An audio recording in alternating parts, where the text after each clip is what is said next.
อร่อยอ่ะเครียดมานะได้ช็อกโกแลตสักชิ้นคือสวรรค์ชัดๆเลยกินเพลินเลยนะแต่รู้ป่ะไอ้ก้อนหวานๆที่คุณเพิ่งเคี้ยวเกลือลงไปเนี่ยถ้าเป็นเมื่อหลายพันปีก่อนมันคือเงินตราที่ใช้ซื้อของได้เลยนะแล้วก็เป็นเครื่องดื่มพิเศษในพิธีกรรมศักดิ์สิทธิ์ที่ผสมส่วนผสมต้องห้ามที่เราอาจคาดไม่ถึงด้วย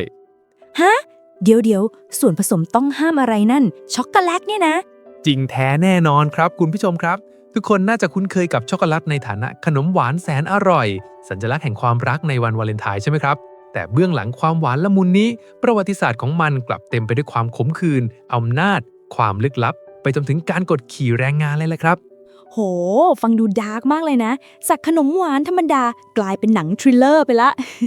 ถ้าใครกำลังกินช็อกโกแลตอยู่ตอนนี้วางไม่ได้แล้วนะคะต้องกินไปฟังไปแล้วล่ะวันนี้ Zero to No จะพาทุกคนเจาะลึกความลับของทองคำเหลวที่คุณอาจไม่เคยรู้มาก่อนค่ะ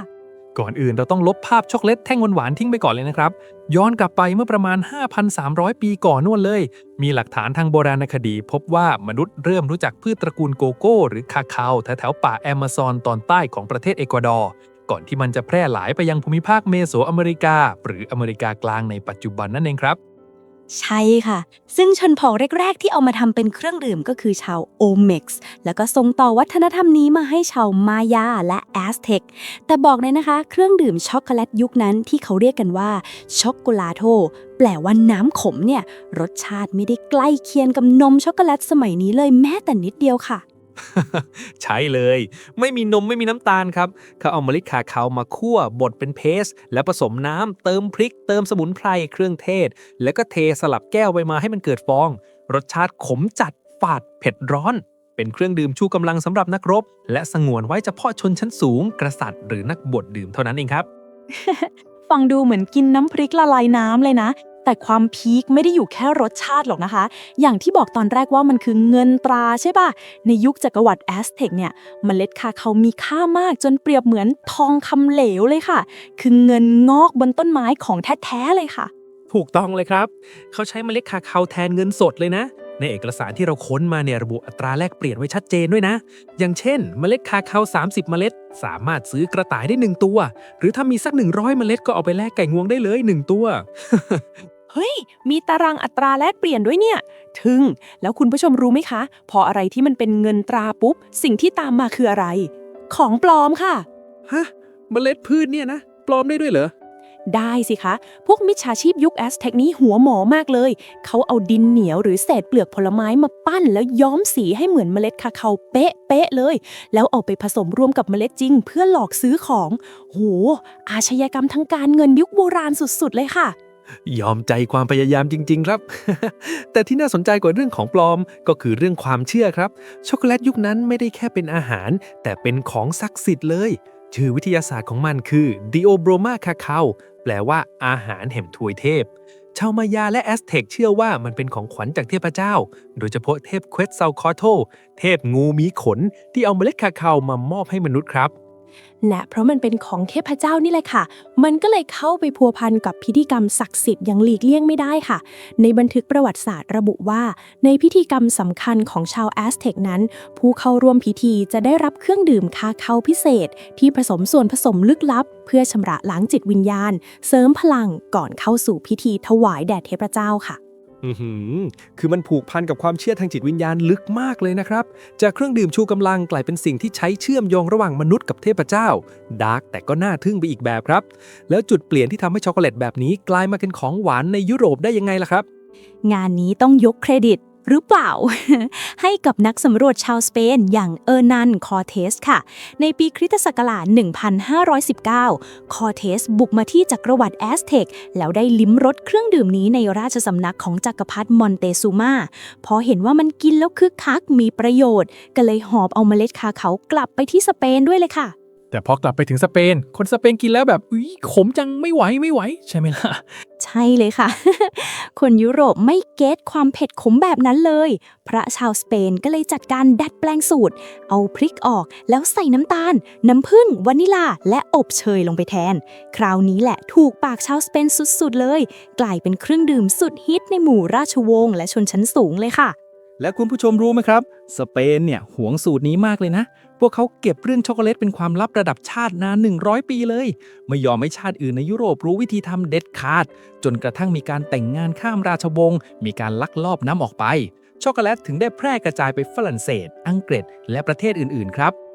พอเข้าสู่ศตวรรษที่ 17 ในลอนดอนก็เริ่มมีช็อกโกแลตเฮาส์โปรขึ้นมาแล้วค่ะ อารมณ์คล้ายๆคาเฟ่หรือสภากาแฟนี่แหละ แต่จะขายช็อกโกแลตชงร้อนใส่นม ซึ่งราคาแพงมากๆ แพงกว่ากาแฟและชาซะอีก มันเลยกลายเป็นสถานที่รวมตัวของพวกเศรษฐี นักการเมือง ชนชั้นสูง เข้าไปนั่งจิบช็อกโกแลตเมาส์มอยการเมืองกันค่ะ แต่เดี๋ยวก่อนนะครับ ที่เราเล่ามาทั้งหมดเนี่ยมันยังเป็นแค่เครื่องดื่มหรือ drinking ช็อกโกแลตอยู่เลยนะครับ แล้วไอ้ช็อกโกแลตแท่งๆที่เราเคี้ยวกันอยู่ทุกวันนี้มันมาตอนไหนล่ะครับ จุดเปลี่ยนระดับโลกเลยค่ะทุกคน เกิดขึ้นในช่วงการปฏิวัติอุตสาหกรรม ในปี 1828 นักเคมีชาวดัชชื่อคุณราดวานเฮาเทนได้ประดิษฐ์เครื่องอัดโกโก้ หรือไฮดรอลิกโคโค่เพรสขึ้นมาค่ะ เครื่องนี้สามารถสกัดเอาไขมันหรือโคโค่บัตเตอร์ออกจากเมล็ดโกโก้ ได้ผงโกโก้ที่ละลายน้ำได้ดีขึ้น และราคาถูกลงมากเลยค่ะ พอไขมันโกโก้ถูกแยกออกมาได้ ในปี 1847 โจเซฟฟรายชาวอังกฤษก็ปิ๊งไอเดียเลยครับ เอาผงโกโก้ น้ำตาล แล้วเอาไอ้เจ้าไขมันโกโก้นี่แหละครับ กลับมาผสมกันอีกครั้ง บูม กลายเป็นช็อกโกแลตแท่งชิ้นแรกของโลกที่สามารถเคี้ยวกินได้เลยครับ แล้วตามมาติดๆที่สวิตเซอร์แลนด์ค่ะ ดาเนียล ปีเตอร์ และอังรีเนสเล่ก็ได้ทดลองเอานมข้นหวานมาผสมลงไป กลายเป็นช็อกโกแลตนมแสนละมุนที่ครองใจคนทั่วโลกมาจนถึงทุกวันนี้เลยค่ะ ว้าว ฟังดูเป็นการเดินทางที่สวยงามและหอมหวานมากเลยนะครับ แต่อย่างที่บอกไปตอนรายการครับ โลกของช็อกโกแลตไม่ได้มีแค่สีพาสเทลหรือความโรแมนติกเสมอไปนะครับ ใช่ค่ะ เพราะเบื้องหลังความหอมหวานที่เราบริโภคกันอย่างมหาศาล มันแลกมาด้วยด้านมืดของประวัติศาสตร์ที่เราไม่ควรมองข้ามนั่นก็คือเรื่องของการค้าทาสและการกดขี่แรงงานค่ะ ย้อนกลับไปตอนที่สเปนและชาติยุโรปบ้าคลั่งช็อกโกแลต ความต้องการเมล็ดคาคามันพุ่งสูงมาก สเปนก็เลยตั้งระบบที่เรียกว่า Encomenda บังคับใช้แรงงานชนพื้นเมืองในอเมริกาอย่างทารุณ พอกำลังคนไม่พอ ก็เริ่มนำเข้าแรงงานทาสจากแอฟริกามาใช้ในไร่โกโก้ครับ และเมื่อพื้นที่เพาะปลูกในอเมริกาเริ่มไม่ตอบโจทย์ อุตสาหกรรมโกโก้ก็ถูกย้ายฐานการผลิตมาที่แอฟริกาตะวันตกค่ะ ในเอกสารมีบันทึกชื่อของชายกาหน้าชื่อเทเทควาชิ ที่ไปทำงานในเกาะเฟอร์นันโดโพ แล้วลักลอบเอาเมล็ดโกโก้กลับมาปลูกที่กาหน้าในปี 1889 จนทำให้กาหน้ากลายเป็นประเทศส่งออกโกโก้รายใหญ่ของโลกเลยค่ะ แต่ปัญหาคือแม้เวลาจะผ่านมาจนถึงศตวรรษที่ 21 แล้วครับ ปัญหาแรงงานที่ไม่เป็นธรรมในไร่โกโก้แถบแอฟริกาตะวันตกอย่างไอวอรี่โคสต์หรือโกตดิบัวและกาหน้าก็ยังคงมีอยู่ครับ มีคนจำนวนมากที่ต้องทำงานในสภาพแวดล้อมที่ไม่ปลอดภัย โดยที่บางคนไม่เคยได้ลิมรสช็อกโกแลตที่ตัวเองเป็นคนปลูกเลยด้วยซ้ำ เป็นความจริงที่น่าเศร้ามากเลยนะคะ ทุกวันนี้แบรนด์ใหญ่ๆ ระดับโลกและองค์กรต่างๆ ก็กำลังพยายามแก้ปัญหานี้ผ่านระบบ Fair Trade หรือการค้าที่เป็นธรรม เพื่อให้แน่ใจว่าช็อกโกแลตที่เรากินไม่ได้มาจากหยาดเหงื่อและน้ำตาของการกดขี่แรงงานค่ะ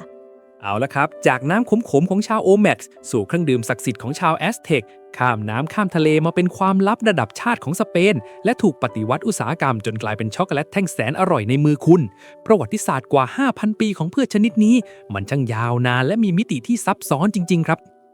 ช็อกโกแลตไม่ได้แค่เป็นของหวานนะคะ แต่มันคือตัวแทนของประวัติศาสตร์มนุษยชาติ ทั้งในแง่ของวัฒนธรรม เศรษฐศาสตร์ นวัตกรรม และสิทธิมนุษยชน